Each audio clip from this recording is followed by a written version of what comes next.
安平客会窑文化馆是2004年当时台南市长许天才任内申请13个安平国家历史风景区当中第一个完成的地方文化馆。不过至今20年从未装修，所以台南市文化局已经启动常设馆更展的规划设计，预计10月初装潢，希望空间有效再利用。但正当志工整理环境时，发现当中有20-30幅开馆当时学生现场写生比赛的得奖作品，每一幅都画得精彩生动极了。只是因为这些作品并未列入资产，志工生怕装潢后遭丢弃，相当可惜，所以希望得奖学生看到媒体报道，可以至安北路110号领回，相信画作是人生当中很美的回忆。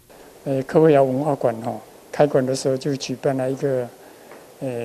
写生比赛，来参加了有国中还有小学因为到现在已经20年了这些作品现在不是列入这个财产里边。我们这些作品如果把它废弃掉的话，我们觉得很可惜，因为他们画得很漂亮我希望这些作者知道这个消息以后能在有效的时间里边来客会窑来把这个作品领回去。你领回去的话，你挂在你家的墙壁，可能是一个很好的回忆